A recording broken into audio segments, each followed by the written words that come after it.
welcome back to my channel. If you are a returning subscriber, hey boo. If you are new here, welcome. Click the subscribe button down below and turn on your notifications so you can get notified anytime I upload a new video. Yay, we love that, right? I was going to plan this video tomorrow or film it tomorrow, but then I started thinking in my head like, oh, I need to do my makeup, I need to put my lashes on, I need to lay my edges, I need to put on a cute shirt. And then I started thinking like, you guys come here and watch my channel because I'm real and I show myself, you know what I mean? So I just wanted to sit down and actually like film this video of like the top 5 things I've learned in my 30s since I'm 35. So I didn't plan anything out, I didn't write anything out, but I have some things. So without further ado, let's get into the top 5 things that I've learned in my 30s. Number 5. So the first thing that I've learned in my 30s is that it's gonna sound dumb or crazy, but the weight that you were, if you were smaller, well, let me rephrase that. When I was in high school, I was small, I was thin, I was skinny. And I felt like when I sat down to bend over, my belly had a pudge to it. Listen, if I could go back and tell myself anything, is that the size that you were, the much as we say like, I wish I was the size I was in high school, or I wish I was this, in our 30s, it's either now or never, I feel. And I could be wrong. This is just my thought process. This is just my opinions. And what I've learned in my 30s is that you have to be kind to your body and be careful what you put in it, because what you put in it is what is what comes out. I didn't work. I had a really bad relationship. I don't say bad relationship with food. Like I wasn't anorexic or bulimic, but I ate because it was comfort for me, and then it became into, oh, I'm bored, I'm gonna eat, I'm stressed, I'm gonna eat, emotional eater. So it was hard for me to shake that habit. I'm trying to work on getting in my body healthy and in shape. I don't particularly have a size in mind of like, ooh, I want to be this size measurement this way. And so what I do is I'm trying to be more cautious of exercising. I'm not trying to be, I definitely can be and have done it, but trying to be out here competing with these 20-year-olds, you know, exercising 3 hours a day, going to the gym. Like I exercise for an hour every day. I feel like that makes me feel good. That's what I've always done. So just be kind to your body in your 30s. Number 4. The 4th thing that I've learned is to give yourself grace. I felt like I should have everything planned out. I'm supposed to be having this done. I'm supposed to have this. I'm supposed to know what I want to do with my life. I'm supposed to know what I'm going to be doing, where I'm at in my career. I'm supposed to be having this and it's not here. Like, give yourself grace. Like, there's no manual. You know, when you're in your 20s, you're living life. When you're a teen, you're thinking about being an adult. When you're in your 30s, you start realizing like, there's more to life than just having everything planned and being able to just be like, oh, I was supposed to have this done and I was supposed to be here in life. Like, that's not how it goes. Like, I'm 35 years old and I'm still trying to figure out what I want to do in my life. So give yourself grace. Not everything has to be figured out in your 20s, in your 30s. Like I said, everything doesn't have to be figured out right then. So give yourself grace for that. God gives you grace and mercy every single day. You're allowed to give yourself grace on what you're doing with your life. Okay? That's T. Number 3. The 3rd thing that I realized is that we all have friends, and we have friends for different needs in our lives. I've never been that person that's had friends since I was like in high school. I loved seeing that, and I would have loved to have that, but I don't have that. So for me, you know, don't be that person that's like, oh, no new friends, I don't have time for it. No, make new friends. Make friends. Because the people that you had, you know, in your 20s, they may not be your friends in your 30s. They may be. I don't know. You know what I mean? There's friends that you have, you carry with you through a lifetime. And then there's friends that you only carry with you through certain periods of your life. So make the new friends. Take time to understand and, you know, be vulnerable and open to people. You know, understand that everybody, just because you talk to somebody every single day, they may not be able to talk to you every single day like they used to in the past. And that's okay. I have a friend that I talk to every morning. I talk to her on Marco Polo. We talk every day. And then during the day, I can Marco Polo 3-4 times. She's busy. And it took a minute for me to understand, because I'm like, dang, she always busy. She used to do this. And I had to realize, like, it's okay. It's perfectly fine. And then I have another friend that I see her all the time, talk to her all the time, all day, every day. If I don't talk to her or she don't talk to me, then it'd be like, oh, so we just ignoring each other now? And that's okay as well. We have different friendships for different people.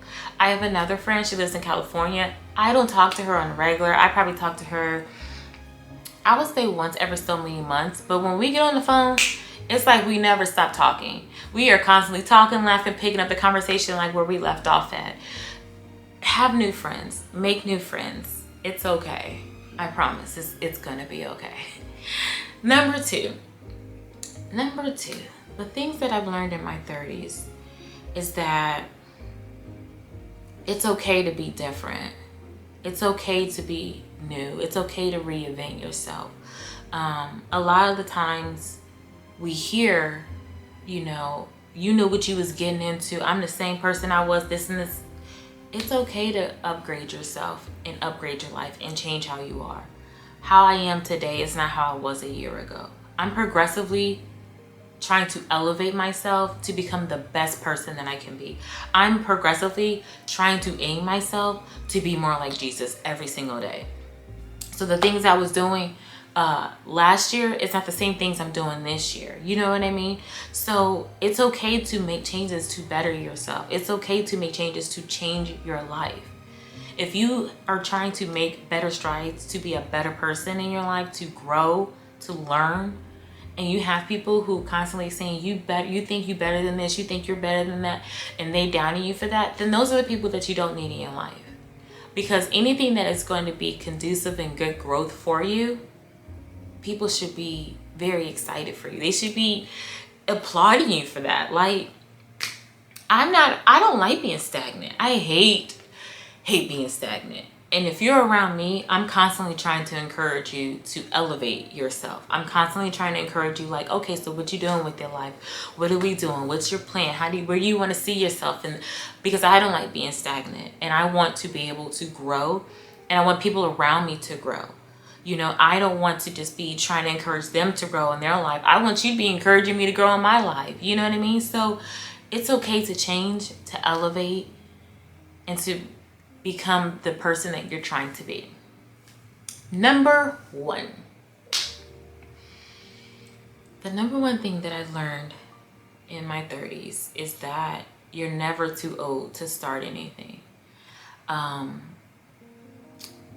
I felt like starting YouTube this year, I had a lot of self-doubt, and I feel like I talked about it in a couple of videos, but I had a lot of self-doubt on if this was right. You know, this is a young girl's thing. You know, I'm boring. I don't have nothing to offer. I'm not going out with bottles and clubs and hookah and drinking. I'm not doing that. But then I remember why I'm doing this. And it's like God puts it in my memory. I'm doing this because I'm putting something out there that I don't see. I'm doing this because I want to encourage other women that it's okay to be different. It's okay to not be the person that's always going out. I watch people on YouTube. I watch a plethora of different type of people. I watch the young single girls that live in Atlanta. I watch the mom that's a wife and a mom to a 5-year-old. I watch the married couples together. I watch a plethora of YouTube different videos and different channels. But what I love to see is women being able to show different sides of them. And if I feel like I don't see that, then I want to be a part of it. And that's the best solution, is if there's a problem, to become the solution of it. Like I said, I felt like, you know, I'm 35. You're supposed to be starting this when you're like in high school, because by the time you're in your 20s, it's going there. And I had all these negative thoughts, and then, you know, just a lot of things going on. And you're never too old to start something that you've been wanting to do. There's no right or wrong. There's no age limit on anything. I mean, there's age limits on certain stuff, so don't get me wrong, but you know what I mean? Like, just start it. Just go for it. You want to write a book? Write it. You want to start a YouTube? Press play. Press record. You know, you want to do TikToks? Start recording yourself. You know, you want to start that business? Start it. You know, you have to take the first step, and the first step is to do it. One of the things about me is when I want to do something, I'm gonna research until there's nothing to research, and then I'm gonna get all the books on it, and then I'm gonna print out the papers. I'm gonna make me some binders. I'm gonna take my notes. I'm gonna watch all the videos. And it's like, Tia, just start it if you're gonna start it. Because the thing is if it wasn't meant to be, God ain't gonna let it come to fruition. If he didn't want you to do it, it's gonna fall by the wayside. And so whatever you start, whatever you do, pray about it, seek God about it, have faith on it. That's what you have to have. And that's what I am doing. This video was kind of like low-key, kind of chill, not really that long. Sometimes you just can get to the point and you ain't got to go into this long out 20-minute video. But I did just want to come on here very raw, in my pajama shirt, braids down, ain't got nothing on but some lip gloss because my lips was ashy and crusty and y'all weren't gonna catch me slipping. But I just wanted to come in here and talk to you guys and let you know some of the things that I've learned in my 30s. I'll do another video because I'm sure I have other things that, you know, I want to talk about in my 30s. But, you know, these are things that resonated with me that I wanted to get out and talk to you guys about. So, as always, you have new grace, you have new mercy every single day. So, make sure you take advantage of it. And I appreciate and thank everybody who has stopped by to watch my video. Everybody that watches my video, I just feel like I feel as if you're inviting me into your house, and I greatly appreciate that, because if you like me, I don't let everybody come in my house. I don't watch just anything either. So if you are watching my video, thank you so much. I greatly appreciate you guys. As always, I will talk to you guys in the next video.